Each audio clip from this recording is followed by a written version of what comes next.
Acompáñanos de lunes a viernes en Contrastando Ideas Noticias con el doctor Julio Jiménez, con una batería de especialistas en materia fiscal, política,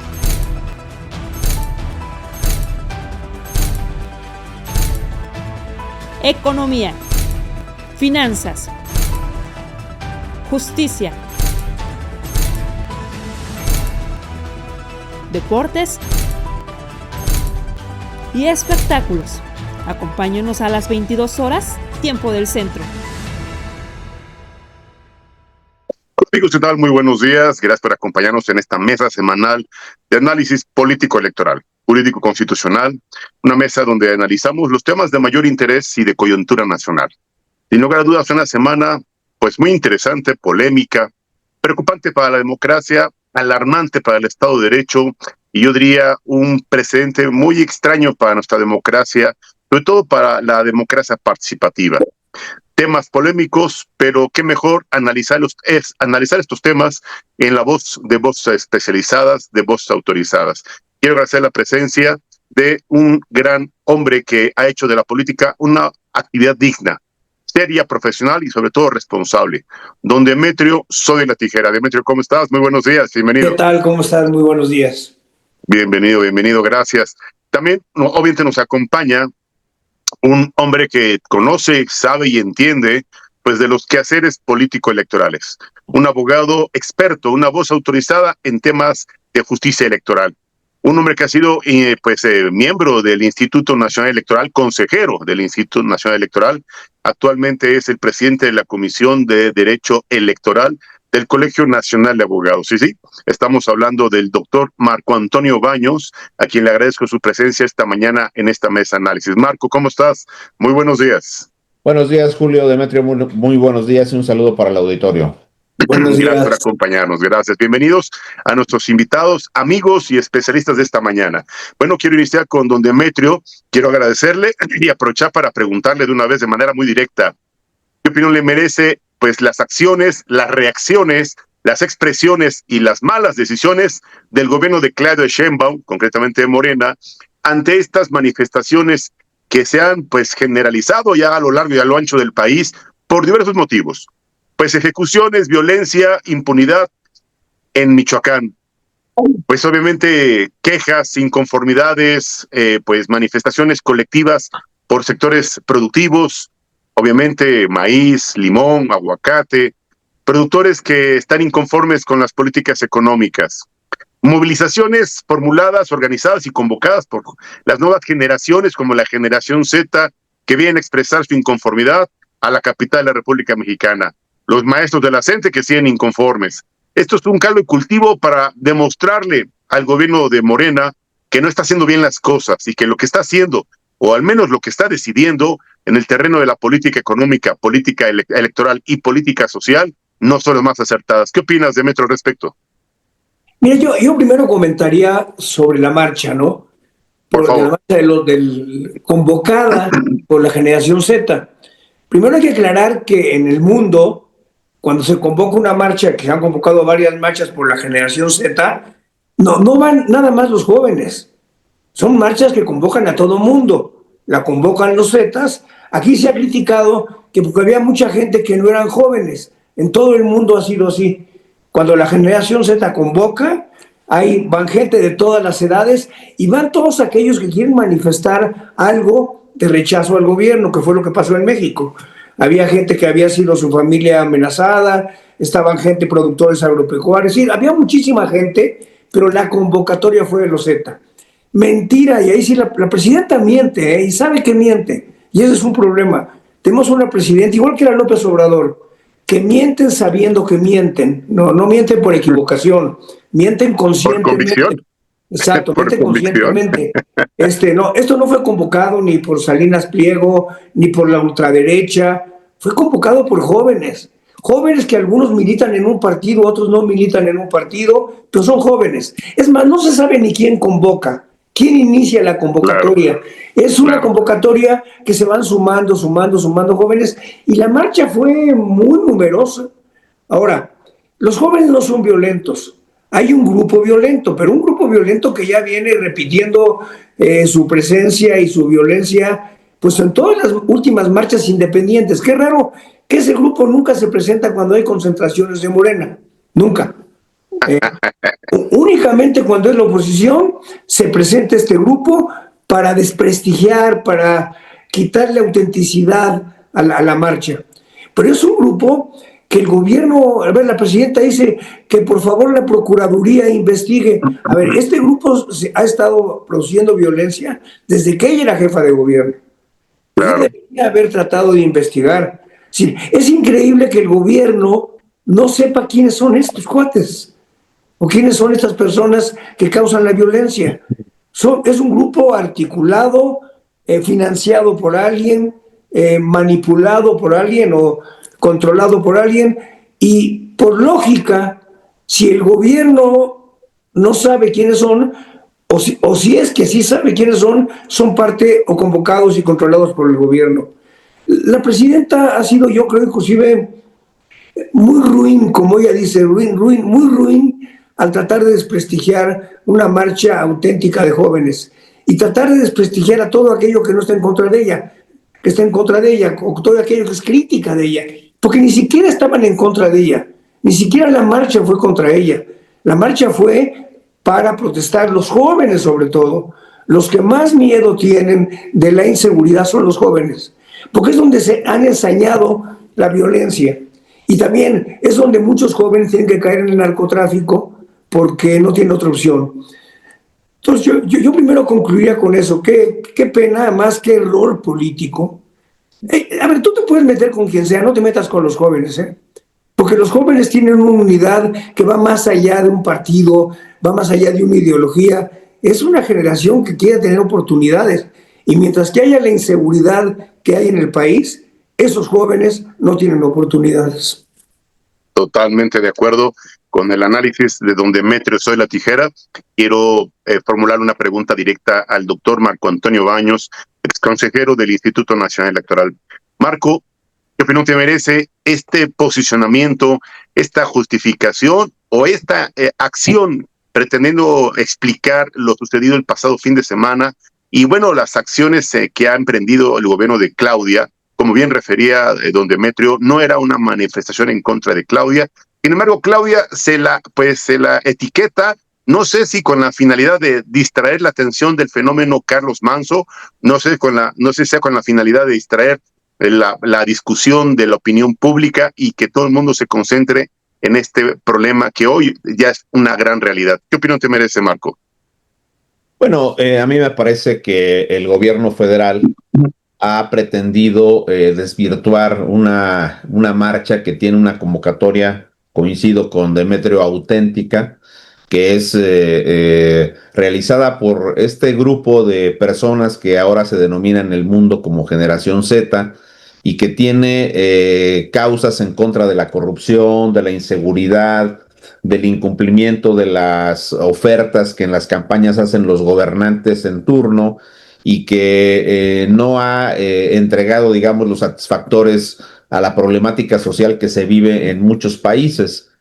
En México, lamentablemente, la presidenta de la República empezó por desvirtuar la convocatoria y llegó a un extremo, yo diría, esquizofrénico. Perdón que utilices calificativo, pero se trataba para la presidenta de una conjura. Y entonces en una de las mañaneras de la semana pasada, pues presenta un disque estudio diciendo que había sido promovida desde el extranjero, que estaban detrás empresarios que invirtieron hasta 90 millones de pesos. La verdad de las cosas, 90 millones de pesos en una convocatoria de estas características, que fue esencialmente por vía de redes sociales, y donde además, pues yo debo decirte que acompañé la marcha y que a mí me pareció que había una expresión genuina, auténtica de muchísimas personas. Sí, es muy lamentable que la violencia haya aparecido, pero a la presidenta se le ha olvidado que la manifestación pública es un derecho de las personas, es un derecho que está asociado a muchos otros derechos, que son la libertad de expresión, la libertad de asociación, etcétera. y la presidenta quiso empañar esta convocatoria ciudadana, el ejercicio de este derecho, y lo convirtió en una conjura para utilizar la vieja fórmula de victimizarse. Ahora resulta que la 4T es la víctima de este tipo de cuestiones, y la 4T sigue el mismo librito que se ha escrito desde la época de López Obrador, y la presidenta, pues con todo el arsenal de personas que tienen a su servicio, pues han salido a decir que se trató de una convocatoria que no fue auténtica, que hubo muy poquitos jóvenes, que hubo 17,000 personas en el Zócalo. Pues perdón, pero lo más probable es que el número de personas que llegaron al Zócalo fueron mínimas, porque toda una parte muy grande de la travesía para llegar al Zócalo estaba completamente amurallada. Es impresionante lo que hicieron con las vallas. Desde el Palacio de Bellas Artes hasta esta entrada al Zócalo, y luego la forma tan grotesca en que este grupo de encapuchados, que pues curiosamente no aparece, como bien lo mencionó Demetrio, en las marchas de Morena, pero sí aparecen todas las demás, y entonces generaron un tema de violencia que pues obviamente no es permitido, ni estaba en los planes, ni estaba en los objetivos de los estudiantes y del resto de personas que fuimos a la marcha, en una expresión, insisto, legítima de demandas sociales, y que evidentemente tenían como uno de los objetivos centrales protestar en contra de la muerte de Carlos Manso, que también la presidenta tuvo un gravísimo error en la forma en que salió a hablar después del asesinato de Carlos Manso. Vuelvo a insistir, como que si los agraviados fueran los de la 4T y no fueran los que han incumplido con brindar seguridad a toda la población mexicana. Yo creo que se están equivocando con ese tema, y sí es un tema de una protesta germinal que está hoy día en el corazón de la sociedad mexicana, y creo que han tocado a una de los segmentos de la población, no solamente más grandes, sino más significativos, que es el de los jóvenes. Vamos a ver qué sigue ocurriendo en este tipo de situaciones. Ayer, aunque hubo una convocatoria que tuvo una respuesta mínima, pues otra vez se le pusieron enfrente a los manifestantes, y yo creo que es una forma de provocación la del gobierno federal con ese tipo de reacciones. Totalmente de acuerdo. Sin lugar a dudas, el gobierno de Morena, irresponsable, el gobierno de Morena, pues estratégicamente ha enviado a sus grupos de choque a reventar, a desprestigiar y a restarle legitimidad a toda aquella movilización, a todo aquel pues grupo, colectivo, asociación que convoca una marcha que ejerce bajo un derecho constitucional, pero que tal parece que Morena y Claudia se han querido etiquetar como propietarios del Zócalo, se han querido etiquetar el derecho a manifestarse, y solo ellos tienen derecho a hacer sus reuniones multitudinarias en el primer cuadro de la capital de la República Mexicana, porque como muy bien refieren, donde Metro Soy la Tijera y Marco Baños, casualmente nunca aparece el bloque negro, que a mí me parece más un grupo de delincuentes que van a hacer vandalismo que pues jóvenes que estén exigiendo respeto a sus derechos. Quiero preguntarle a don Demetrio Soy la Tijera, ¿qué opinión le merece esta estrategia por intentar reformar la Constitución para adelantar el proceso de revocación de mandato, que si mis cálculos no me engañan y no estoy equivocado, sería hasta 2028 constitucionalmente previsto para que pudiera llevarse a una revisión, a una evaluación y en su momento a una revocación de mandato de la titular del Ejecutivo Federal?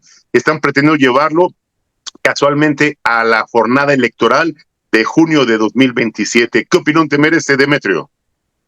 Mira, primero yo estoy en contra de que haya un ejercicio, una encuesta de revocación. Ok. Es decir, cada 3 años someter a una... Porque sí, pues vamos a suponer que le revocan el mandato a la presidenta. Dentro de 3 años va a haber otra revocación. Pues no va a haber estabilidad en el gobierno. No va a haber tiempo para dar resultados. Entonces, este fue un capricho de López Obrador, otra vez un populismo para decir que se somete a la voluntad popular.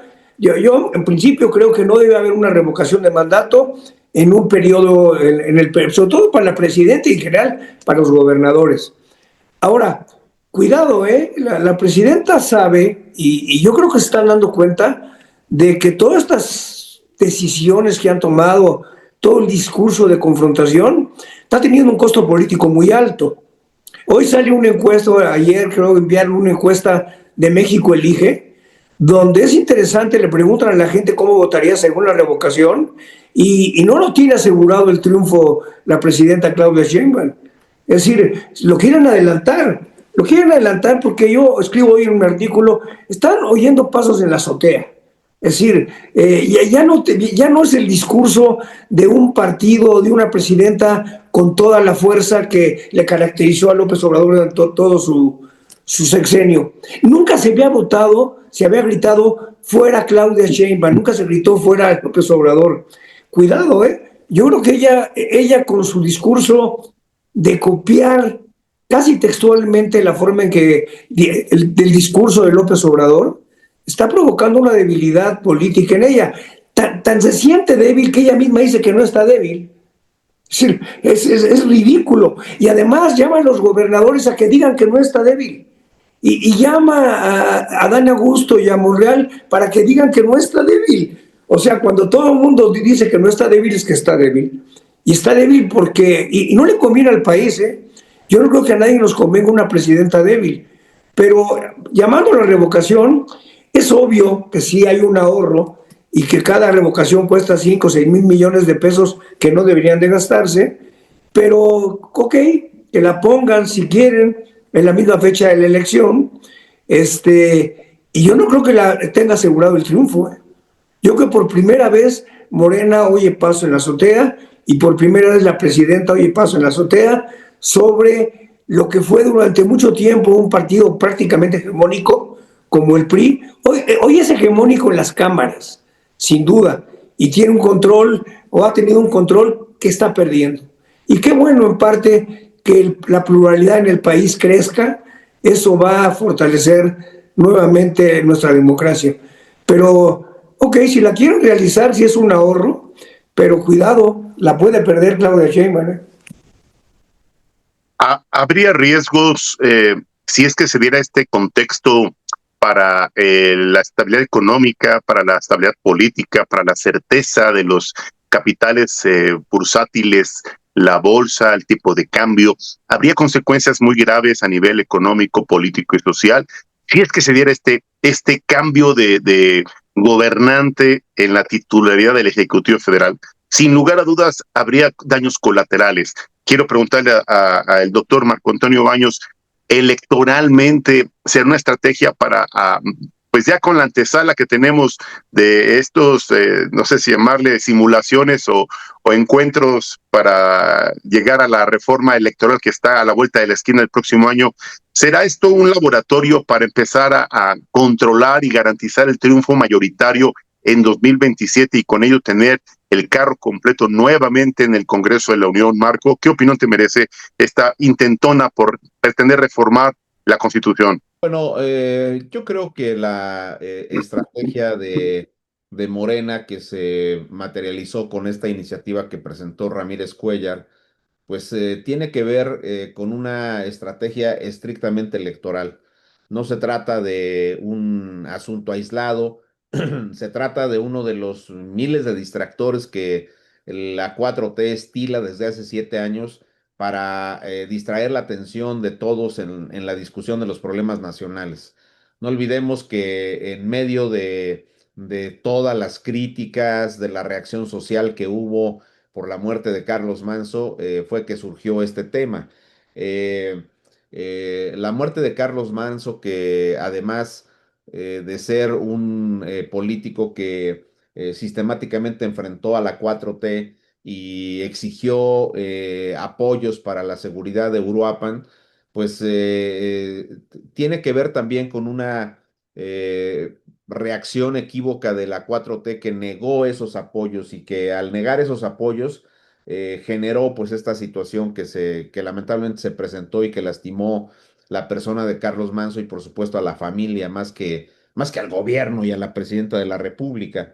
Y en medio de eso sale la iniciativa para la revocación del mandato, pero el entorno es el asesinato de Carlos Manso, es la serie de protestas de una sociedad que no ha tenido respuestas con las lluvias en los estados de Hidalgo, de Puebla, de Veracruz, sobre todo Veracruz. Es la reacción de la gente, de los transportistas que no tienen una solución adecuada a sus problemas. Es la reacción de los productores, particularmente del maíz, que han tenido estas protestas y que ahora tanto productores como transportistas pues anuncian un paro nacional el próximo lunes y mira que ya lo hicieron, pero ese tema continúa y obviamente el tema de la generación Z que tiene muy preocupada a la presidenta de la República. En el 2027 se tienen elecciones para 17 gubernaturas, renovar 17 gubernaturas, para renovar 31 congresos locales y para renovar los ayuntamientos de 30 entidades federativas, además de la Cámara de las Diputaciones Federales, la mitad de las personas juzgadoras a nivel nacional, la mitad de personas juzgadoras en 19 estados y la totalidad de los juzgadores en 13 estados más que no han tenido ningún tipo de elección. Y en medio de eso quieren meter una boleta adicional. Ya de por sí hemos planteado aquí mismo contigo, Julio, la problemática operativa que se generaría si no se separan las elecciones judiciales del resto de las elecciones. Y ahí le quieren meter la revocación del mandato para que sea, vamos a ponerle unas comillas porque yo coincido con este tema, el propósito de López Obrador cuando lo quiso hacer en el 21 para el 22 pues era justamente que su popularidad arrastrara el resto de las candidaturas. Pero aquí las encuestas empiezan a evidenciar una caída, vamos a decirle así, estrepitosa de la popularidad de Claudia Sheinbaum. Entonces no es tan cierto que a lo mejor logran ese propósito de arrastrar, de jalar el resto de las candidaturas. Sí es una estrategia electoral, pero también creo que puede significar un riesgo para los propósitos de la 4T. Entonces, me parece también que habrá que decir que es ilegal que el gobierno esté haciendo esto, porque la revocación del mandato, habiéndose colocado en la Constitución por ellos mismos, hay que decirlo, por el propio morenismo, es un derecho ciudadano, no es un derecho del gobierno para ver si logran una campaña de ratificación como la que hizo López Obrador. Son entornos completamente diferentes, son circunstancias diferentes y me parece que este librito de reaccionar permanentemente a la crítica, a la problemática social, le puede salir muy caro a la 4T. El tema de ahora del 6 de diciembre, que es una marcha para contrarrestar los efectos de lo que ocurrió, si no estuvieran preocupados no lo estarían haciendo y si no estuvieran angustiados no estarían convocando a la revocación del mandato que lo quieren poner, insisto, como una posibilidad del gobierno cuando en rigor debería de ser un derecho ciudadano, pese a que existen requisitos para juntar 3 millones de firmas, para iniciar un procedimiento ante el INE, etcétera, etcétera. Me parece absolutamente ilegal cuando además, pues la problemática del 27 está en otros flancos y no en este tema de la revocación del mandato. Le agradezco el comentario amplio y contundente al doctor Marco Antonio Baños y quiero formularle una última pregunta para concluir esta mesa, una conclusión final a donde me trozó la tijera. Demetrio, tu conclusión final, tu comentario para cerrar esta mesa. Mira, lo voy a hacer. Ya anunció la presidenta, como decía ahorita Marco, un gran evento para conmemorar el triunfo y la toma de posesión. Realmente lo que estamos conmemorando va a ser la toma de posesión de López Obrador, que fue el 1 de diciembre de hace 7 años, ¿no? Pero, ¿qué festejan? Yo creo que el peor momento para hacer un acto conmemorativo es el momento actual. Todo lo que comentaba ahorita Marco en relación con las huelgas de los maestros, con los paros de los transportistas, con los paros de los maiceros, con los asesinatos en Michoacán, con la violencia que hay en todo el país. Es decir, aquí sí llegaría la frase, ¿qué festejan? ¿De qué se ríen? Sí, yo creo que es totalmente inoportuno el pretender conmemorar algo. Hoy estaba pensando y la gente, a ver, nuestras 3 transformaciones políticas, la independencia, la reforma y la revolución, perduran a través del tiempo, pase lo que pase. ¿Cuánto va a durar su famosa llamada cuarta transformación? hasta que estén en el poder, ¿eh? En el momento que se vayan del poder, se acabó esa famosísima cuarta transformación. Nadie va a volver a hablar de ella. Entonces Claro, están queriendo convertir algo que es un cambio político, como se ha dado, que ha tenido características especiales y algunas positivas, como es toda la cuestión laboral y salarial, lo han querido convertir en el gran evento, en una transformación nacional. ¿No es cierto? No hay tal transformación. Hay políticas laborales convenientes de apoyo a la gente muy positivas, pero la cuarta transformación tiene tanto, la vigencia es hasta el día que se vayan del gobierno, que yo creo que no va a tardar tanto como ellos piensan. claro, totalmente de acuerdo. Quiero agradecerle a don Demetrio Soy La Tijera su valiosa participación, agradecerle su tiempo. Sabemos que tiene una agenda muy saturada, hoy tiene una agenda llena de compromisos, desearle un excelente fin de semana y ahí reiterarle nuestro sincero agradecimiento por su valiosa participación. Gracias, Demetrio. Gracias, igualmente, igualmente. Saludos, Marco. Excelente. Hasta luego, Excelente fin de Demetrio. semana a donde Metro Soy La Tijera. Ahora sí quiero preguntarle y pedirle al doctor Marco Antonio Baños una conclusión final y pedirle un comentario sobre la transición, el cambio de presidencia en el Tribunal Electoral. ¿Qué simulación, imposición o colonización del Tribunal Electoral definitivamente, doctor? Bueno, hay muchas cosas en torno al cambio de la presidencia del Tribunal Electoral que me parece que deben de mencionarse. Yo creo que los 2 años que le tocaron a Mónica Soto son la etapa de la conversión del tribunal a una especie de apéndice de la 4T.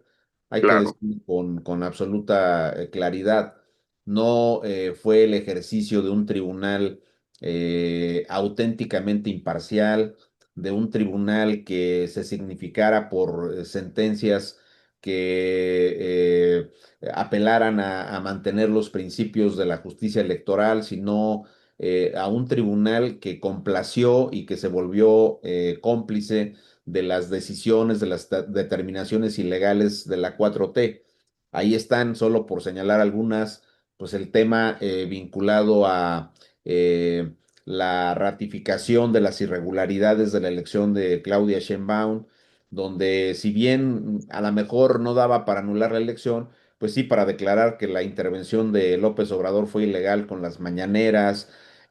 Ahí está esa lamentable decisión del tribunal de decir que el efecto de los programas sociales con uso electoral fue focalizado, que no tuvo un impacto nacional en los resultados.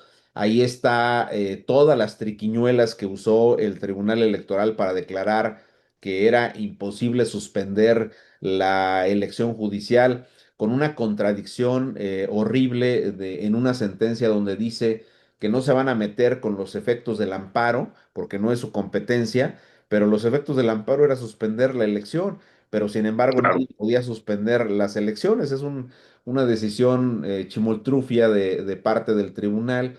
Y ahí podríamos ir citando un conjunto amplio de situaciones que vivió esta presidencia de Mónica Soto, que conformó una mayoría con ella y con los Felipes Fuentes y de la Mata para, insisto, hacer prevalecer los criterios y los decisiones que previamente había tomado el morenismo. Y ahora se dio también una última situación antes del cambio de estafeta, que fue cuando se dan los resultados de la elección judicial, otra vez Mm, reglas impuestas por el propio morenismo, que claro, acusaban que la persona que obtuviera la mayor votación se haría cargo de la presidencia. Ah, pero pues por algún arte, con algún subterfugio, le regalaron 2 meses más de la presidencia a Mónica Soto y ahora se lo dieron a Gilberto Guzmán Batis, que será o es ya el nuevo presidente de este tribunal, pero pues es una presidencia que viene de los acordeones. Es una persona que ganó por la vía de los acordeones y es ahora presidente una persona que gana las votaciones con una trampa electoral. Viene teóricamente pues a combatir y a sancionar las posibles trampas electorales, pero proviene de una trampa electoral. Él, Claudia Águilas Ocho y todos los ministros de la Corte, los del Tribunal de Disciplina Judicial y los de las salas regionales, y así nos podemos ir con un largo etcétera, pues tienen esta connotación y tienen esta característica. Ahora, apenas el día de ayer, pues ya siguieron dando muestras de que esto no va a cambiar. Le quitaron las multas a los ministros de la Corte eh, en una decisión donde le quitan el 85%, el 90% de las multas que impuso el INE por problemas técnicos de la fiscalización. Ya no te digo por las trampas de los acordeones, sino porque no observaron las reglas establecidas para estas candidaturas en los temas de la fiscalización. Y yo creo que esta presidencia pues simplemente va a enfatizar el rol de apéndice, de apoyo, de auxiliar que el tribunal ha tenido ya desde los 2 años de Mónica Soto en favor de la 4T. Creo que lamentablemente el tribunal dejó de ser un tribunal que ofrezca garantías para la credibilidad y la legitimidad de las elecciones y se ha convertido simplemente en una instancia de convalidación de lo que le interesa y lo que le importa a la 4T. Grave, preocupante y alarmante el escenario político electoral. ¿Qué le espera a México en el 2027, doctor? ¿Crees que haya condiciones para que la oposición pueda obtener algún triunfo significativo con tanto control, con tanta corrupción y con tanta trampa que el gobierno de Morena está implementando, pues para someter al dueño de la cancha, al árbitro, al dueño del tribunal y al dueño finalmente del proceso electoral? ¿Crees que la oposición tenga posibilidades de obtener un triunfo legítimo, un triunfo significativo?